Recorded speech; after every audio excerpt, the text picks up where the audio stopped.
विष्णु शिवात्मकं गुरु परतरं नहि किंचित् तस्मै श्री गुरुवे नमः। सर्वे भवन्तु सुखिनः, सर्वे सन्तु निरामयाः, सर्वे भद्राणि पश्यन्तु मा कश्चित् दुःखभाग् भवेत्। परम तत्वाधार परम पुरुष पूर्ण धनी मालिक पुष्करनाथ जी महाराज की पवित्र आत्माओं, सभी सत्संगी भाइयों बहनों माताओं बच्चों बुजुर्गों सबको राधा। आपने इतना प्रेम दिया, इतना प्रेम दिया, क्योंकि मैं गुरु नहीं हूं। पुष्करनाथ जी कहते हैं गुरु को जितना प्रेम दो उसकी भूख बढ़ जाती है, लेकिन मैं गुरु नहीं हूं, इसलिए आपका जो प्रेम है मेरे ऊपर बोझ बन गया। अब मैंने सोचा कि इस बोझ को उतारना भी चाहिए, तो मैंने सोचा कि ये उतारने के लिए आपको क्यों ना रिटर्न कर दूं आपका प्रेम, उसमें अपना प्रेम मिला के। तो मैं वो प्रेम जो आपने मुझे दिया, रिटर्न गिफ्ट में अपना जितना भी मेरा प्रेम है वो जोड़ करके, उसे ऐड करके आपको सबको प्रेम देने के लिए आज मैंने ये इनसे रिक्वेस्ट किया कि भाई एक सत्संग कर दो, ताकि उसमें जो है मैं उऋण हो जाऊं। अपने आपने जो जितना मुझे दिया उसे मैं दे करके उऋण हो जाऊं। रामचंद्र जी कहते हैं हनुमान से, अपने भक्त से, कि हनुमान तुम्हारा ऋण नहीं चुका सकता मैं, तो मैं भी आपसे आज यही कह रहा हूं कि तुम्हारा ऋण नहीं चुका सकता। तुमने मुझे ऋणी बना दिया, इतना प्रेम दिया। मैं तो सोचता था कि मैं ही गुरु को प्रेम करता था, लेकिन आपने आज प्रेम दे करके मुझे ये साबित कर दिया कि आप तो बहुत बड़े प्रेमी भक्त हो। कहते हैं कि बेटा बाप को बाप बनाता है। पहले तो वो इंसान ही होता है, लेकिन वो बाप तभी कहलाता है जब बेटा हो जाता है। गुरु को गुरु शिष्य बनाता है। गुरु तो ऑर्डिनरी आदमी है, उसे शिष्य ही गुरु बनाता है। अगर उसको गुरु शिष्य, अगर शिष्य उसको गुरु ना कहे तो कौन जाने उसे गुरु है वो। 1905 में जब 9 महीने तक लेटर लिखने के बाद बाबा फकीर दाता दयाल से मिलने गए, उनको स्वप्न में एड्रेस मिला था दाता दयाल का, और 9 महीने तक जवाबी पोस्ट कार्ड डालते थे। 9 महीने बाद उन्होंने लिखा कि मुझे तेरे सारे पत्र मिल गए, तो मुझसे मिलने आ सकता है। जब वो गए तो पहली ही मीटिंग में वो समर्पित हो गए, क्योंकि वो तो बहुत दिनों से अपने राम को ढूंढ रहे थे, और राम जब मिल गए तो उन्होंने पूरा फर्ज निभाया। दाता दयाल का कुर्ता और धोती आंसुओं से राल से तरबतर कर दी। दाता दयाल ने कहा जा नहा ले, और नहाने के बाद फिर उनको नामदान दिया। तो बाबा फकीर कहते हैं कि मैं पहला सत्संगी था जिनको उन्होंने नाम दिया था। उससे पहले दाता दयाल को कौन जानता था? उनके नाम के पहले बाबूजी लगाते थे। तो गुरु किसने बनाया?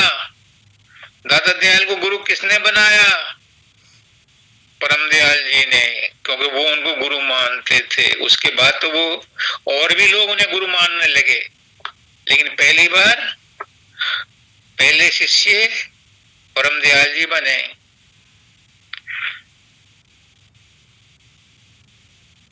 विष्णु भगवान कहते हैं, मैं जरा नीचे जाऊंगा। विष्णु भगवान कहते हैं, नारद गए उनके पास, बड़ी लल्लो चप्पो करी, क्योंकि वो उनके प्रेमी भक्त हैं।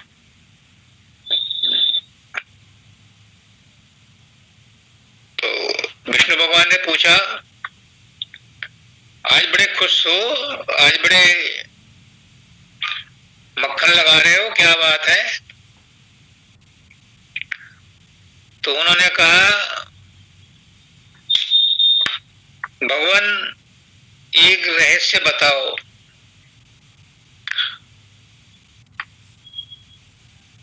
कि आप यहाँ क्षीर सागर में रहते हो,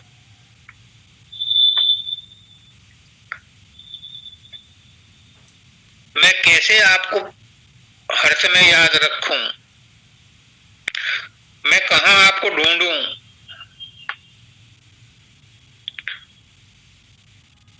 तो विष्णु भगवान कहते हैं, वो सोच रहे थे नारद जी के वो कहेंगे कि मैं तुम्हारे दिल में रहता हूं, ये उम्मीद लेकर के उन्होंने ऐसा कहा था।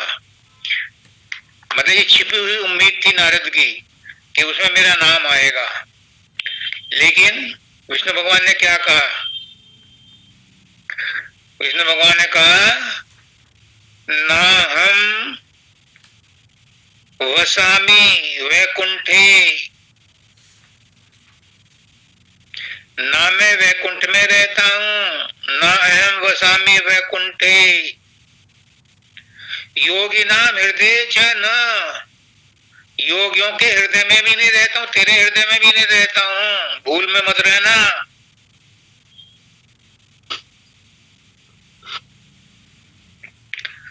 ना हम वसामी वैकुंठे, योगी नाम हृदय न च, फिर कहां रहता हूं? मद भक्ता यत्र गायंती, जहां पर मेरे भक्त मेरा गायन करते हैं, मेरा गुणगान करते हैं। मद भक्ता यत्र गायंती तिष्ठामि तत्र नारद, मैं वहां रहता हूं। नारद, मैं अपने भक्तों के दिल में रहता हूं। तो आज मुझसे कोई पूछे कि मैं कहाँ रहता हूं, मैं आप सबके दिल में रहता हूं। मैं किसी का नाम लेके किसी को बड़ा छोटा नहीं बताना चाहता, क्योंकि सारी आत्माएं एक हैं, एक ही मालिक सबके अंदर अलग अलग रूपों में प्रकट है। तो किसको छोटा कहूं, किसको बड़ा कहूं, किसको मानूं, किसको ना मानूं? मैं अपने ही हाथ को देखता हूं, 5 उंगलियां हैं, इनमें से मैं किसको कहूं कि ये इम्पोर्टेंट है, ये अनइम्पोर्टेंट है, ये छोटी है, ये बड़ी है, ये कमजोर है, ये मजबूत है? मेरे लिए तो सारी ही इम्पोर्टेंट है, मेरे पार्ट एंड पार्सल हैं। ऐसी सारी आत्माएं आप जितनी भी हैं मेरी पार्ट एंड पार्सल है। ना मैं किसी से जुदा हूं, ना कोई मुझसे जुदा है। आप और मैं एक हैं, क्योंकि एक से ही निकले हैं, एक में ही रहते हैं और एक में ही समा जाएंगे। हम सब समुद्र की बूंदें हैं, उन बूंदों से बुलबुले बने हैं, बुलबुले उसी समुद्र में रहते हैं, उसी में खेल खेलते हैं और उसी में लय हो जाते हैं। तो हम सब आत्माएं एक हैं, ना कोई छोटी है ना बड़ी है। और ये आत्माएं व्यक्तिगत नहीं है, मैंने पहले भी कहा था। आपकी आत्मा मेरी आत्मा अलग अलग नहीं है, ये भ्रम है। इसी को दूर करने के लिए गुरु आता है कि आत्मा एक ही है, और सारी आत्माएं जो विभिन्न रूपों में दिखाई दे रहे हैं विभिन्न नहीं है, एक ही है। वो मालिक ने अनेकता का सूत्र बना के छोड़ रखा है ताकि अलग अलग रूपों में, नाम और रूपों में वो उनसे खेल खेल सके। है एक ही, एक एक है, एक एक है, जाने जानन हारा, फकीरा रूप तेरा अति प्यारा। एक अनेक कहाँ है तुझ में, ये भी भूल विकारा। कोई दो नहीं है, सब एक है, सब एक है, सब एक है। शब्दानंद जी महाराज कहते हैं दयाला से, दयाला मेरी 96 साल की उम्र का ये नतीजा निकला है। उसने उसी समय कागज पर लिख लिया, क्या निकला है, सब एक हैं। पुष्करनाथ जी और हम जब गए उनसे मिलने तो पुष्करनाथ जी ने कहा, महाराज जी आप मुझे बहुत याद करते हैं, मेरे लिए क्या हुक्म है। तो मैं वहां मौजूद था, उन्होंने कहा आप और मैं एक हैं। तो आप सब और मैं एक हैं। पुष्करनाथ जी मुझे हर बार मैसेज में लिखते थे, Rajesh you and me are one, और वही मैं आप सबको कहता हूं कि you and me are one, हम सब एक हैं, एक से निकले हैं, एक में ही रहते हैं और एक ही हैं। किसी की इंडिविजुअल आत्मा नहीं है, सब आत्मा एक कॉमन आत्मा है, और वो आत्मा सबके अंदर वही परमात्मा है। शब्द के टुकड़े हो सकते हैं, नहीं हो सकते। आत्मा के टुकड़े हो सकते हैं, नहीं हो सकते। शब्द ही वो शक्ति है, वो एनर्जी है जिससे ये कोटि कोटि ब्रह्मांड रचे गए। लेकिन उस शब्द के टुकड़े नहीं हो सकते, वो शब्द कंटिन्यूअस है, वो शब्द प्रकट रूप में संसार है, विराट है, अप्रकट रूप में स्वयं शब्द का भंडार है। तो हम उस भंडार के अंश हैं। सूरज की किरण सूरज से अलग हो सकती है, नहीं हो सकती। बूंद समुद्र से अलग दिखाई देती है, लेकिन समुद्र की सारी शक्ति बूंद के साथ रहती है, और बूंद को तब तक शांति नहीं मिलती जब तक के वो अपने भंडार में लय नहीं हो जाती। अगर पानी धूप बूंद को खींचता है, तालाबों से, कीचड़ से, अगर सूरज पानी के जल की बूंद को खींचता है तो कहाँ ले जाता है, बादलों में, और बादलों में बरसकर फिर वो समुद्र में जाती है।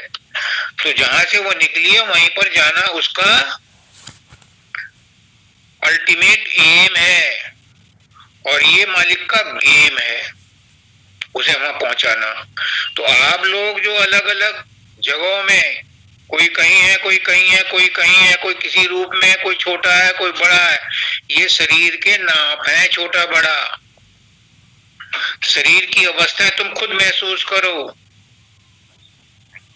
जब छोटे थे, जब बड़े हुए, जब बड़े हुए, जब बड़े हुए, जब बड़े हुए, और अब जवान हैं, अधेड़ हैं, बुढ़ापे में हैं। तो ये शरीर की अवस्थाएं हैं, आत्मा की नहीं है। आत्मा तो एक थी, एक है, और अजर अमर अविनाशी है। वही आत्मा मेरी है, वही आत्मा आपकी है। इस आत्मा का आत्मा से ही मिलन होता है। गुरु क्या कहता है, गुरु कहता है कि संसार में तुम शांति ढूंढते हो, संसार में तुम प्रेम ढूंढते हो, संसार में तुम सुख ढूंढते हो, संसार में तुम आनंद ढूंढते हो। संसार में नहीं मिलेगा, मिलेगा, लेकिन वो छुपा हुआ है। अगर उसे ढूंढना है तो बाहर भी मिल सकता है, लेकिन बाहर में वो छिपा हुआ है और उस छिपे हुए में आप उसे नहीं ढूंढ सकते थे। इसलिए शॉर्टेस्ट रूट बताता है गुरु। क्या कहते हैं कि तुम अंदर में जाओ। जब अंदर में जाओगे तो अपनी आत्मा से जुड़ो। जब अपनी आत्मा से जुड़ोगे तो तुम उस परमात्मा से जुड़ जाओगे, जो सब आत्माओं का आधार है। आपकी आत्मा सब आत्माओं का आधार है। जिसने अपनी आत्मा से मेल कर लिया, उसको सारी आत्माएं, सारे चेहरे, सारे रंग रूप एक ही नजर आते हैं। वो सबसे ही प्रेम करता है, किसी से नफरत नहीं करता। एक बार मैंने कह दिया था धाम पर कि जो ये कहते हैं सबका मालिक एक, मैं कहता ये रटी रटाई और झूठी बात है। तो सबने एतराज किया, लेकिन शब्दानंद जी महाराज ने कहा राजेश ठीक कह रहा है। मैंने कहा कि पहले अपने अंदर में अपने परमात्मा से जुड़ जाओ, अपनी आत्मा से जुड़ जाओ, अपने मालिक से जुड़ जाओ, फिर तुम अधिकारी हो जाओगे ये कहने के कि सबका मालिक एक। जो अपने आप से नहीं जुड़ा, वो अगर कहता है कि सबका मालिक एक, तो वो रटी रटाई और असत्य बात है उसके लिए, क्योंकि उसने अपना तो अनुभव किया ही नहीं। तो वो तो दूसरे के कहने से वो कह रहा है। तो जो अपने आप को से जुड़ जाता है, वो आत्मा को देख लेता है, तो तब कह सकता है कि सबका मालिक एक, क्योंकि सबके अंदर फिर उसे एकता नजर आती है। ये एकता और अनेकता उस मालिक ने जानबूझ के क्रिएट की है, और इसका भ्रम मिटाने के लिए, इस द्वैत को मिटाने के लिए ही संत सदगुरु आता है। और वो सदगुरु तुम्हें कहता है कि तुम और मैं एक हैं, हम और अन्य प्राणी एक हैं। किसी से नफरत मत करो, किसी पर क्रोध मत करो, किसी के प्रति द्वैत भाव मत रखो। अब कबीर साहब भी कहते हैं, कामी तरे, क्रोधी तरे, पापी तरे अनंत, और आन उपासक कृतगन तरे न नाम रटा। जो आन उपासना करता है, गुरु को अपने से अलग समझता है, वो आन उपासक है, उसकी प्रार्थना स्वीकार नहीं की जाएगी। तो आज का जो प्रोग्राम ये स्पेशली रखा गया है, ये सत्संग, धन्यवाद सत्संग, आशीर्वाद सत्संग रखा गया है, जो आपने अपना प्रेम मेरे प्रति प्रकट किया है। किसके प्रति प्रकट किया है? इस शरीर के प्रति नहीं। शरीर तो आपका भी है, मेरा भी है, जो हमारे पहले गुरु थे उनका भी छूट गया, एक दिन आपका भी छूटेगा, मेरा भी छूटेगा। याज्ञवल्क्य जी कहते हैं मैत्री से, अपनी पत्नी से, जब वो संन्यास लेने के लिए उन्होंने कहा कि मैत्री तुम दोनों हो, मेरी दो पत्नियां हैं, मैं दोनों में अपनी संपत्ति बांटना चाहता हूं, क्योंकि अब मैं संन्यास ले रहा हूं। तो मैत्री ने कहा कि भगवान मुझे एक बात बता दो, क्या धन संपत्ति जो आप मुझे दोगे, यह संसार की सारी धन संपत्ति मुझे मिल जाए तो क्या मुझे आत्मा की शांति मिल जाएगी, मुझे परमात्मा मिल जाएगा? उसने कहा यह नहीं हो सकता। तो उसने कहा कि मुझे फिर तीनों लोक की संपत्ति भी नहीं चाहिए, मुझे तो वो दे दो जिससे मैं आत्मा को जान जाऊं, परमात्मा को जान जाऊं। तब उन्होंने कहा कि मैत्री तूने बहुत अच्छा प्रश्न किया है। पत्नी पत्नी के लिए प्रिय नहीं है, पत्नी के अंदर आत्मा है इसलिए प्रिय है। पिता बेटा पिता के लिए प्रिय नहीं है, पिता के अंदर परमात्मा है इसलिए प्रिय है। बेटा बेटे के लिए प्रिय नहीं है, बेटे के अंदर परमात्मा है इसलिए प्रिय है। अगर शरीर ही प्रिय होता तो सबको संभाल के रखते, लेकिन सबको कोई रुकने नहीं देता। कहते हैं जल्दी करो जी जल्दी करो। तो पूजनीय क्या है? पूजनीय है जो उसके अंदर है, शरीर के अंदर है। और वो शरीर के अंदर क्या है? वो है आत्मा। तो जो आत्मा से प्यार करता है वही सच्चा प्यार करता है। तो आज मैं आपको आशीर्वाद के रूप में यही बताना चाह रहा हूं कि आप भी मेरी तरह से आत्मा हो। आपकी आत्मा मेरी आत्मा एक है। मैं उसी आत्मा के संदर्भ में आपको आज ये बता देना चाहता हूं कि आप तुच्छ शरीर नहीं हो, आप मन नहीं हो, आप प्रकाश भी नहीं हो, आप शब्द भी नहीं हो। कल मैंने माता जी को कहा था, कागड़ा वालियों को, कि किसी ने मुझे वो सत्संग भेजा था परम दयाल जी का। तो उसमें वो कहते हैं कि सत्संगियों तुम शब्द सुनते हो,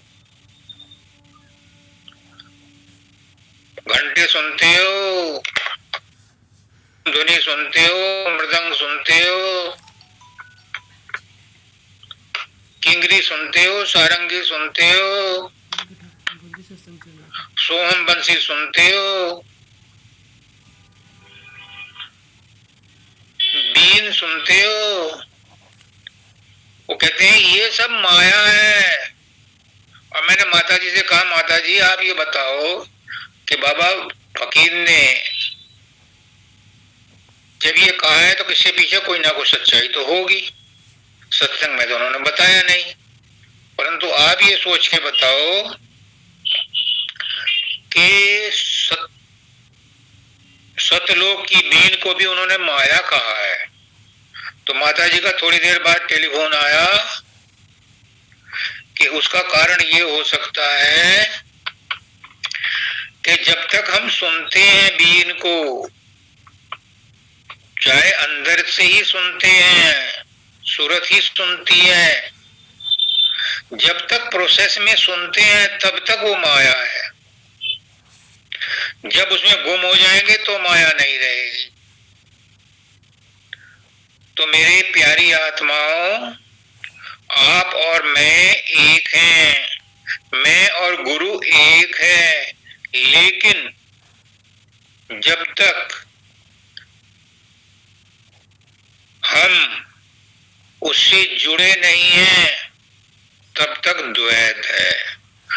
बूंद सागर ही है, लेकिन जब तक उससे जुड़ी नहीं है, उसमें गिरी नहीं है, तब तक द्वैत है।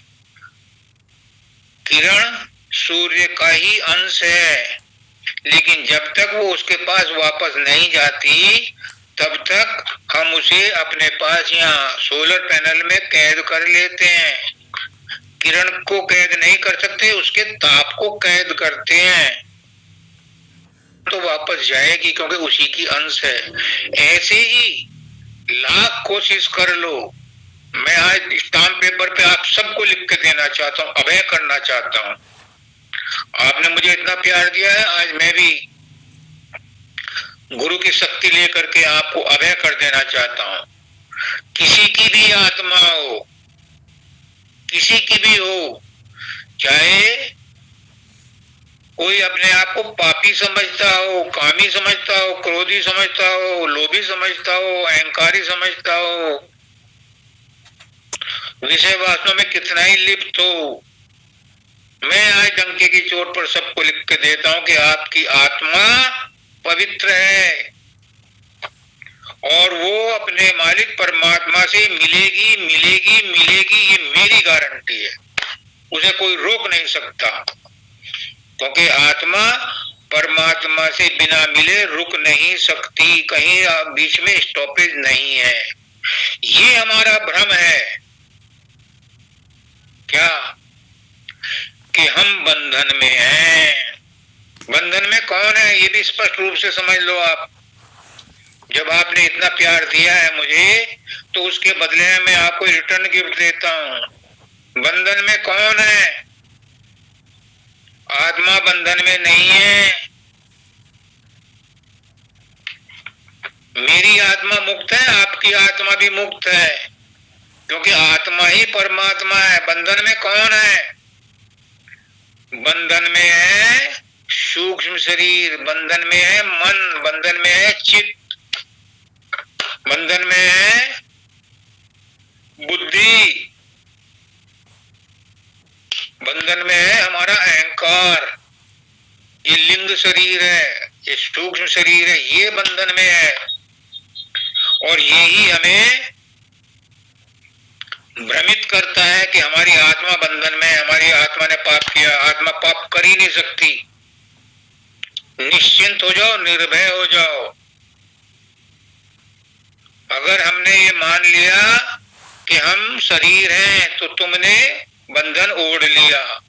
अगर तुमने मान लिया कि मैं मन हूं तो तुमने बंधन ओढ़ लिया। तुम अपने आप को कहो कि ये सब माया है, मैं तो अजर अमर अविनाशी आत्मा हूं, स्वतंत्र हूं। जो बंधन में होता है उसे मुक्ति चाहिए। मैं बंधन में नहीं हूं, मैं सर्वव्यापक हूं, सर्वात्मा हूं, सर्वज्ञ हूं, मैं सब जगह व्याप्त हूं। लिमिटेशंस कहाँ है? लिमिटेशंस तब आती है जब मन के साथ जुड़ जाते हैं। मन ही हमें बांधता है और मन ही हमें बंधन से मुक्त करता है। तो बंधन में है मन, ये मुक्ति चाहता है। किससे? कर्मों से। कहते हैं ना कि कर्म का फल तो भुगतना पड़ेगा। कृष्ण भगवान कहते हैं, मैं उन्हीं की बात रिपीट करता हूं, अपनी तरफ से कोई नहीं कह रहा, मेरा अहंकार नहीं है, मैं तो गुरुओं की बात ही कह रहा हूं। कृष्ण भगवान तो गुरुओं के गुरु थे। वो कहते हैं कि अभिमन्यु, ये अज्ञान के कारण जीव अपने आप को कर्ता मान लेते हैं, जबकि ये किसी कर्म के कर्ता है ही नहीं। तो उसने पूछा कर्ता कौन है? If I am not doer who is? पूछता है अर्जुन कि फिर कर्ता कौन है? अगर मैं कर्ता नहीं हूं तो कौन करता है? कर्म कौन करता है? मारता कौन है? खाता कौन है? सोता कौन है? तो कृष्ण भगवान कहते हैं कि 5 भूत, महाभूत, 5 कर्मेंद्रियां, 5 ज्ञानेंद्रियां, 4 मन बुद्धि चित्त अहंकार और 3 गुण, सतोगुण रजोगुण तमोगुण, ये मिलकर के माया है। ये खेल खेलते हैं, ये रचना बनाते हैं, ये स्वप्न में खेल खेलते हैं। और उसको अज्ञान के कारण आत्मा ये समझ लेती है कि तूने किया। अगर उसने किया तो फिर भोगेगा, और जब नहीं किया तो मैंने किया ही नहीं, ये तो इन तत्वों ने किया। तो कृष्ण भगवान कहते हैं कि अज्ञान के कारण वो आत्मा अपने आप को बंधा हुआ महसूस करती है, जबकि वो बंधन में है ही नहीं, वो कर्म का करता है ही नहीं। तो मैं आज आपको सबको अभय कर रहा हूं कि तुम में से किसी ने कोई पाप नहीं किया। बस अपने मन से अलग हो जाओ कि मन के ऊपर जो मन ने तुम्हें गुलाम बना रखा है उससे अलग हो जाओ। आप ये कहो मैं मन नहीं हूं, मैं विचार नहीं हूं, मैं बुद्धि भी नहीं हूं, मैं चित्त भी नहीं हूं, मैं अहंकार भी नहीं हूं। ये सब माया है, ये सब लीला है, ये सब स्वप्न है। मैं तो चैतन्य आत्मा हूं। अभी मुक्त हो, हमेशा मुक्त हो। अगर आत्मा पर दोष लग गया, आत्मा गंदी हो गई, आत्मा में रोग लग गया, उसे कोई नहीं सुधार सकता। इसलिए भूल भ्रम में मत रहो। आपका अनुभव रोज कहता है कि मेरे सिर में दर्द है, मेरे पेट में दर्द है। अभी कपिला जी भी कह रहे थे कि ये बीमारी है। किसमें है? शरीर में है, आत्मा में नहीं है। ये क्लियर अपने आप को कन्विंस कर लो। आपने अपने आप को कन्विंस करना है। गुरु क्या करता है? गुरु सिर्फ सोच बदलता है। अब तक जो आप गलत सोच रहे हो, गुरु कहता है कि ये गलत दिशा में सोच रहे हो। सच्ची दिशा, सत्य दिशा ये है। सोचने का ढंग ये है कि तुम निर्वैर हो, निश्चल हो, निराकार हो, ठीक है, निष्प्रय हो। तुम इस सारी सृष्टि के आधार हो। तुम्हारे से ही शक्ति लेकर के मन सारा ड्रामा कर रहा है, नाच नचा रहा है। अगर मन को शक्ति ना जाए तो तुम सर्वशक्तिमान हो, और मन उस शक्ति से इंद्रियों को नचाता है। तो इसलिए गुरु कहता है कि अपनी जो जितनी तुम्हारी ऊर्जा है, जो शक्ति है, उसको लाओ खींच करके तीसरे तिल पर। यहीं से वो नीचे शरीर में गई थी और तभी शरीर काम करता है। उसे वहां से खींच के तीसरे तिल पर लाओ और ब्रह्मांड में घुसो। ब्रह्मांड में घुसने के लिए पहले सहस्त्रदल कमल पर जाओ, फिर ब्रह्मांड में जो ब्रह्म का अंडा है, ब्रह्म का सेंटर है, जहां ब्रह्म रहता है, वो है त्रिकुटी। वहां पर पहुंचो।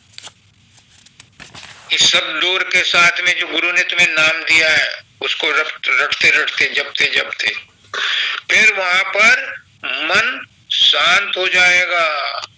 शांत हो जाएगा तो आत्मा उसके चंगुल से छुटकर जड़ ग्रंथि खुलेगी, तो वो आत्म पद में जाएगी, शून्य में जाएगी।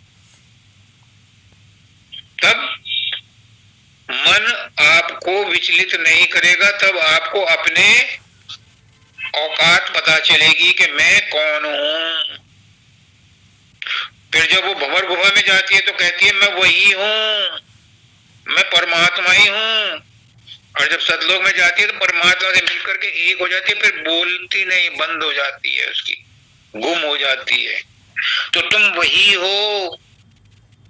तुम अनुभव करो, तुम अपने आप को कन्विंस करो, तुम शरीर नहीं हो। तुमने कोई बुरा काम नहीं किया।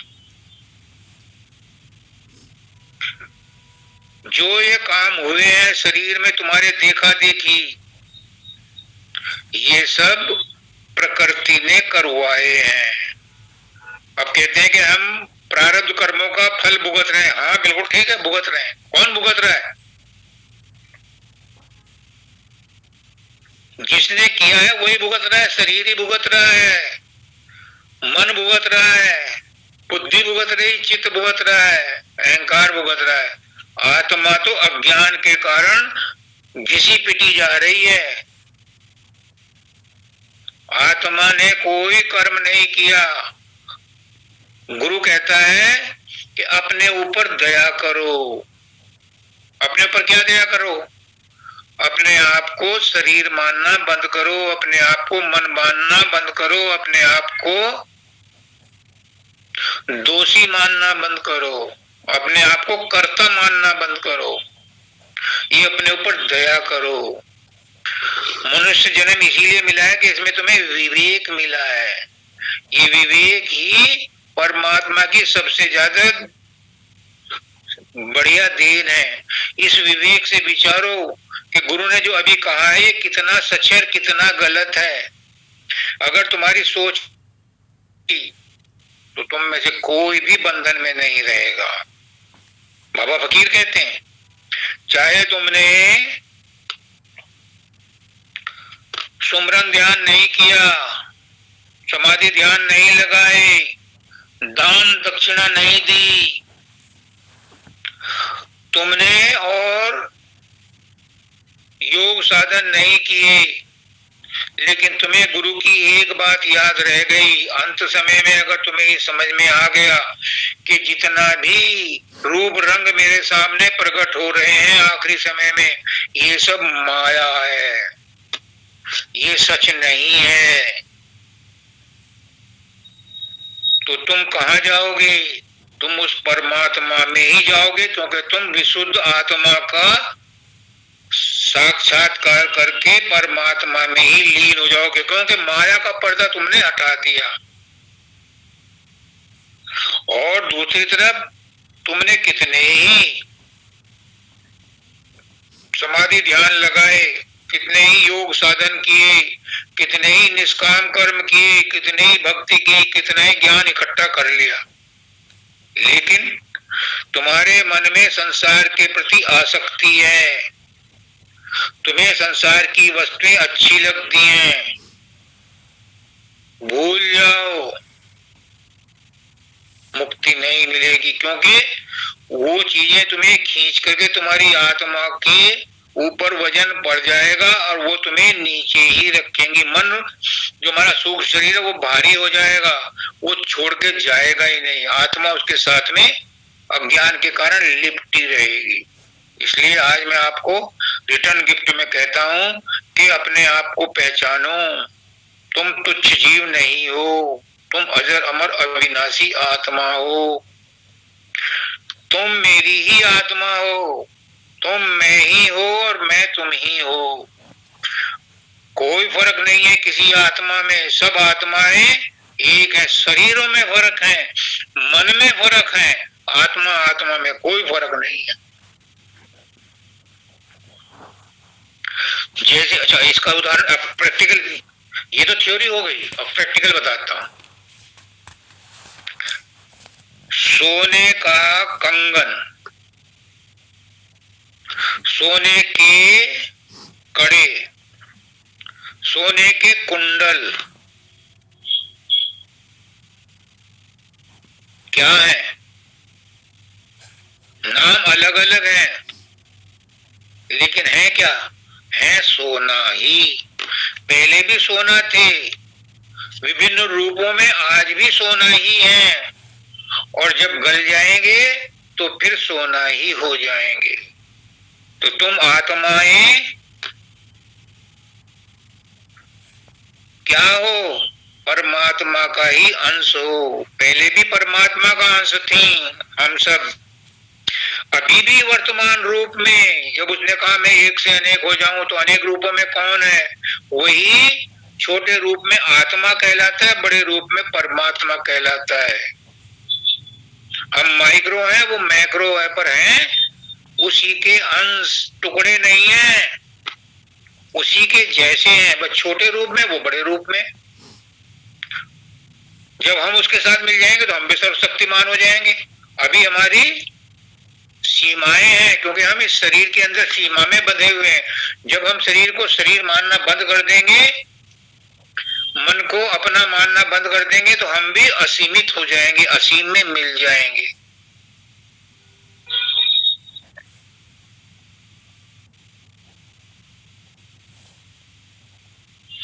आप लोगों ने प्रेम से मुझे खरीद लिया, मैं आपके प्रेम में अभिभूत हो गया, और जो प्रेम से किसी को खरीद लेता है, या पैसा देकर भी खरीद लेता है, तो उसका मालिक हो जाता है, और वो वस्तु उसकी गुलाम हो जाती है। एक पुरानी कहावत है, एक राजा ने, एक बादशाह ने एक गुलाम खरीदा बाजार। पहले लोग गुलाम बिकते थे, तो वो उसको गुलाम को खरीद के अपने घर लाया। उसने कहा कि तेरा क्या नाम है? उसने कहा कि गुलाम का कोई नाम नहीं होता, जिस नाम से मालिक बुला ले उसी नाम का है। तू क्या खाएगा? गुलाम की कोई इच्छा नहीं होती, जो आप खिलाओगे। तू क्या पहनेगा? अब गुलाम की कोई इच्छा नहीं है पहनने की, जो आप दोगे पहनने को पहन लेगा।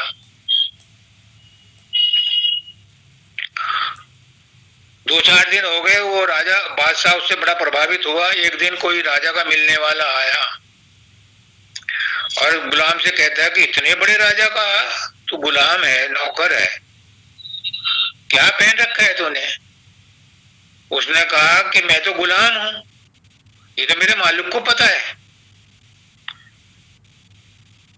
वो तो सब कुछ देखता है, जैसा वो कहता है मैं तो वैसा करता हूं। तो बादशाह की तीसरी आंख खुल गई। उसने कहा कि एक गुलाम इतना समर्पित है और तू इतने दिनों से मालिक की गुलामी कर रहा है, तुझे आज तक अकल नहीं आई कि मालिक के ऊपर भरोसा रखे कि वो जो कर रहा है अच्छा कर रहा है। उसने कहा कि तू आज से आजाद है।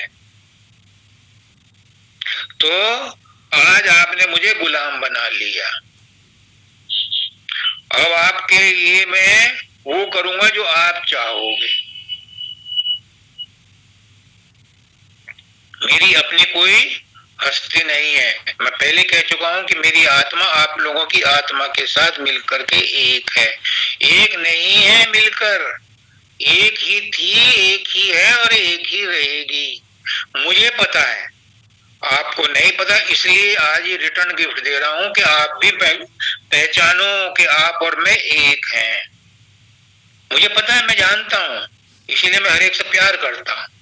लेकिन आप भी आज से ये मानना शुरू कर दो कि हम सब एक हैं, हम सब एक हैं, हम सब एक हैं, एक से ही निकले हैं, एक में ही रहते हैं, एक में ही समा जाएंगे। जितनी जल्दी इसे गुरु मंत्र मान लोगे, उतनी जल्दी इसका अभ्यास तुम्हें होगा और अंत समय तक बना रहेगा। जब अंत समय आएगा और आपके मन में, आपके सामने जो रील चलेगी, उस समय अगर ये विचार आपके सामने आ गया कि गुरु ने ये कहा था कि सब एक हैं, तो तुम उस एक में समा जाओगे, कुछ करने की जरूरत नहीं। ये अभय दान है आप सबके लिए।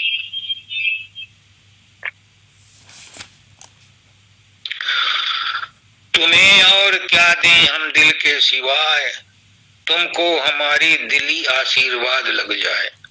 ये दिल से आशीर्वाद दे रहा हूं, क्या दे सकता हूं? है भी क्या मेरे पास देने? पुष्करनाथ जी भी यही कहते थे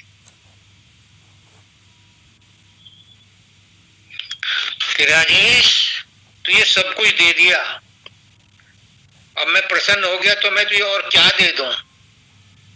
जब मैंने ही अपने आप को तुझे दे दिया तो मेरे पास अब बचा ही क्या है? तो मैंने भी अपने आप को आपको आज दे दिया, तो मेरे पास अपना कुछ बचा ही नहीं। आपने प्रेम दिया और मैंने उस प्रेम के बदले में अपने आप को आज आपको दे दिया। अब अगर आज के बारे में किसी को कुछ पूछना है तो पूछे, फिर मैं कुछ और समापन के बाद में करूंगा। लेकिन आज ओपन डिस्कशन के लिए था, गेट टुगेदर था, एक दूसरे को जैसे धन्यवाद देते हैं ऐसे देने के लिए था। लेकिन फॉर्मली ये एक छोटा सा सत्संग हो गया, ये भी जरूरी था। क्योंकि जब लॉकडाउन के बाद पुष्करनाथ जी का 1.5 साल बाद ऑनलाइन सत्संग हुआ था, तो उन्होंने भी यही कहा था कि आप लोगों के प्रयास से आज ऑनलाइन सत्संग हो गया। 1.5 साल से हम मिले नहीं थे, बात नहीं हुई थी, तो आज हम मिले और एक दूसरे से बात भी कर सकते हैं। ओपन सेशन है, जिसको जो पूछना है, जिसको जो कहना है कहे। क्योंकि मेरा अब कोई सुपीरियरिटी नहीं है, मैं कोई अलग से सुपीरियर नहीं हूं, मैं आप जैसा ही हूं और अपना सब कुछ आपको दे दिया। आपने प्रेम मुझे दिया, मैंने अपना सब कुछ सर्वस्व आपको दे दिया। जो पूछना चाहे, जो कुछ पूछना चाहे, जितना भी मुझको आता है मैं बताऊंगा। एकाग्रता प्राप्त करना, दो तरीके हैं। जो एकाग्रता करते हैं वो निराकार पर करते हैं।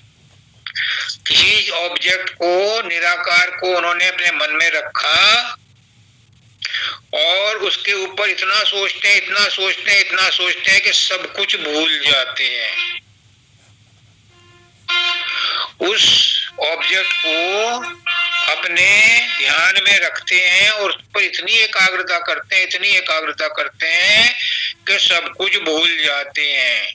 बाबा फकीर कहते हैं वो है जैसे रुई में सुआ घोंस दिया, उसका पता नहीं चलता कितनी देर सुई रुई में घुसी रही। वो है कंसंट्रेशन, एकाग्रता। कुछ लोग इसको कंसंट्रेशन को प्राप्त करके आत्मा का दर्शन कर लेते हैं। प्रेम सुख कंसंट्रेशन से भी हो जाता है। एकाग्र करे जाओ अपने मन को, सब चीजों को भूलते रहो, भूलते रहो, भूलते रहो और एक चीज पर इतना कंसंट्रेट करो, इतना कंसंट्रेट करो। कैसे? जैसे कि मैजिशियन करता है, बाजीगर करता है, एक दीवार पर बिंदु बनाता है और उसको देखता रहता है, देखता रहता है, देखता रहता है, तो वहां प्रकाश पैदा हो जाता है। फिर सोचता है ये कबूतर बन जाए, वो कबूतर बन जाता है। फिर कहता है ये रसगुल्ला बन जाए, वो रसगुल्ला बन जाए। कहने वो तो उनका मकसद दूसरा है। वो तो दुनिया को मैजिक दिखा करके पैसा कमाना चाहते हैं।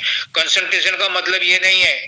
एक डांसर है, जब वो डांस करती है या करता है तो अपने आप को भूल जाता है। तबला वादक है, हारमोनियम वादक है, जब ये रियाज करते हैं तो इतना करते हैं, इतना करते हैं कि अपने आप को भूल जाते हैं।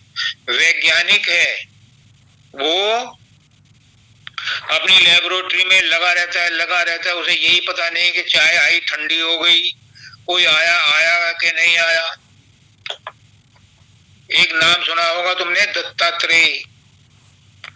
उसके 24 गुरु थे। एक ही बताऊंगा तुम्हें बस यहाँ। एक जो एरो बनाते, एरो एरो देखा ना, बाण पहले वो बनते थे, धनुष बाण बनाता था वो। तो दत्तात्रेय उधर से जा रहे थे तो देखा कि एक बारात जा रही है उस मोहल्ले से गुजर के, लेकिन वो गौर से देखते रहे। जो बाण बना रहा था, एरो बना रहा था, धनुष बाण बना रहा था, वो इतना मशगूल था कि उसे पता ही नहीं चला कि उसके पास से प्रोसेसन निकला। यानी उसकी नोक को घिसने में, उसको एंगल देखने में इतना मशगूल था, इतना मशगूल था, उसे पता ही नहीं। और जब वो दत्तात्रेय उसके पास आगे खड़े हो गए तब भी वो अपने काम में बिजी रहा। जब वो काम कर चुका तो उसने कहा कि तुम्हें पता है यहाँ से भी बारात गई है? अगर मुझे कुछ पता नहीं। तो कंसंट्रेशन क्या है? एकाग्रता। एकाग्रता इतनी हो जाती है कि उसे परमात्मा वही नजर, मतलब मन तुम्हारा गायब हो गया। जब मन गायब हो गया तो परमात्मा मिल गया। लेकिन ये मुश्किल है। ये हमारे अध्यात्म में, हमारे संत मत में रिकमेंडेड बुक नहीं है, हमारे सिलेबस में नहीं है। कहते हैं एकाग्रता प्राप्त करो, लेकिन वो कहते हैं कि एकाग्रता साकार रूप में प्राप्त करो, निराकार में मत करो। क्या? उसको कहते हैं कंटम्पलेशन, यानी गुरु का रूप बनाओ। गुरु के रूप पे इतना ध्यान लगाओ, इतना ध्यान लगाओ, इतना मगन हो जाओ। प्रोसेस वही है, लेकिन वह निराकार है और यहाँ साकार है, जिसको हम रोज मिलते हैं, जिसको हम रोज देखते हैं, जिससे हम प्यार करते हैं, जिसका बर्थडे मनाते हैं, जिससे हम अपनी समस्याएं बताते हैं, उसके ऊपर ध्यान लगाओ, उसके चेहरे पर, उसके रूप पर ध्यान लगाओ। और इतना लगाओ, इतना लगाओ, इतना लगाओ कि वो प्रकाश में और शब्द में कन्वर्ट हो जाए, वो यहाँ एकाग्र हो जाए। और जब यहाँ एकाग्र हो जाएगा तो उसके बाद वहां प्रकाश पैदा होगा। उस प्रकाश के सहारे अब त्रिकुटी में पहुंचोगे, वहां शब्द भी मिलेगा। उस शब्द से अब अनाद शब्द हो रहा है, उससे जुड़ोगे, फिर अनाद शब्द से धुनात्मक शब्द में कन्वर्ट हो जाएगा, फिर उस धुन के सहारे आप सतलोक तक पहुंचोगे। वो है कंटम्पलेशन, यानी साकार के रूप पर ध्यान लगाना। और जो कंसंट्रेशन था, एकाग्रता थी, वो आप किसी भी ऑब्जेक्ट पर लगा सकते हो। तो संत मत में रिकमेंडेड है गुरु के रूप पर ध्यान लगाना, कंटम्पलेशन करना, प्रेम सुख। दूसरा तरीका अभी ये आ गया कि मन को बस में करने के लिए कंटम्पलेशन करो, कंसंट्रेशन करो। वो तो हवाई बातें थी, ये प्रैक्टिकल है कि अपने आप कुछ करना है। हालांकि अपने आप से करने से भी कुछ नहीं होगा, ये दया मेहर का मार्ग है, ये जबरदस्ती का मार्ग नहीं है। और ये क्रिया करने से भी नहीं मिलता। क्रिया करने से तो संसार की चीजें मिलती हैं, क्रिया करने से तो भौतिक चीजें मिलती हैं। लेकिन ये करना पड़ता है इसलिए कि मन शांत हो जाए। उस दिन आचार्य वंदिता मुझसे पूछ रही थी कि महासुन की क्या हालत है। वहां जब पहुंचते हैं सुन के बाद महासुन में, तो गुरु कहता है जो अब तक किया है प्रेम सुख सुन ले, जो अब तक किया उसे भूल जा। यानी अब तक तो सारा साठ गांठ की, इतनी मेहनत मशक्कत की, खूब मेहनत करी, परिवार बनाया, बच्चे बनाए, मकान बनाया, दुकान बनाई और सबसे मोहब्बत करी। और जब कहते हैं कि अब इसे भूल जा, यानी जब महासन में पहुंचते हैं तो वहां सब कुछ भूल जाते हैं। जो मेहनत मशक्कत की थी, जो कंसंट्रेशन और कंटम्पलेशन किया था, वो सब भी भूल जाते हैं। वहां क्या रहता है? वहां से एक शब्द की डोर रहती है, उस डोर के सहारे आगे चढ़ा जाता है, क्योंकि वो शब्द ही परमात्मा का रूप है, परमात्मा का नाम है। नाम और रूप वहां सिर्फ शब्द ही है, शब्द के अलावा कुछ नहीं है। शब्द से ही सब कुछ निकला है, शब्द में ही सब कुछ रहता है, शब्द में ही समा जाता है। और पूछो गीतम, तुम्हारा कुछ है? तुम बहुत जिज्ञासु हो।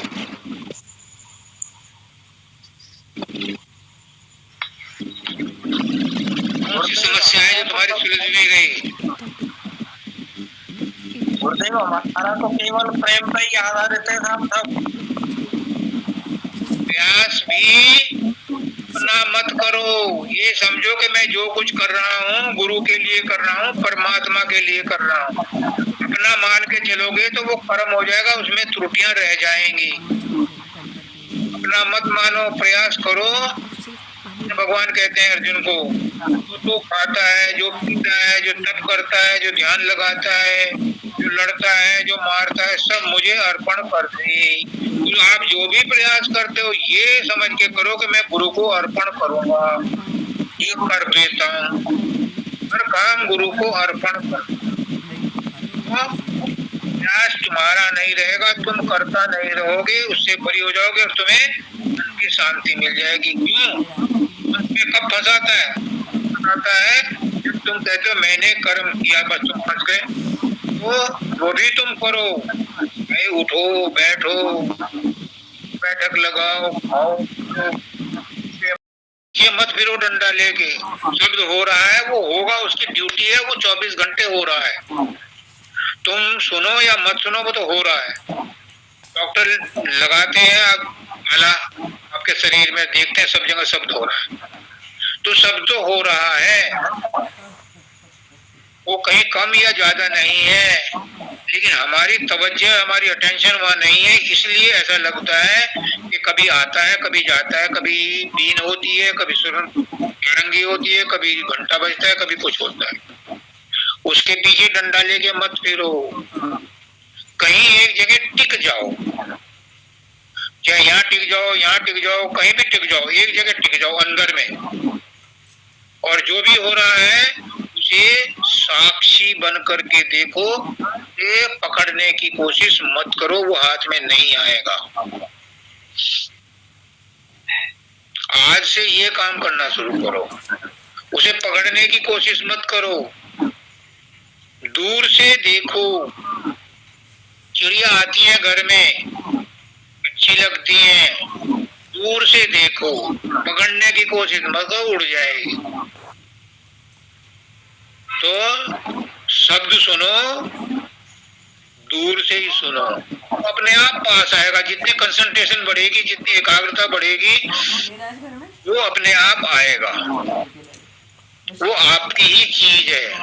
आपकी तवज्जो जितनी बढ़ेगी उतना ही वो नजदीक आएगा। तुम उसे पकड़ने की कोशिश करोगे, पकड़ में नहीं आएगा। आई बात समझ में? जुड़वे भाई और सगे सहोदर का नाता है, कैसी यहाँ लड़ाई। बहुत सुंदर भजन है। देखो कितनी शांति मिलती है। सबके पास है, नहीं तो भिजवा दूंगा, मैं ग्रुप पे डाल दूंगा। बड़ी शांति मिलती है इससे।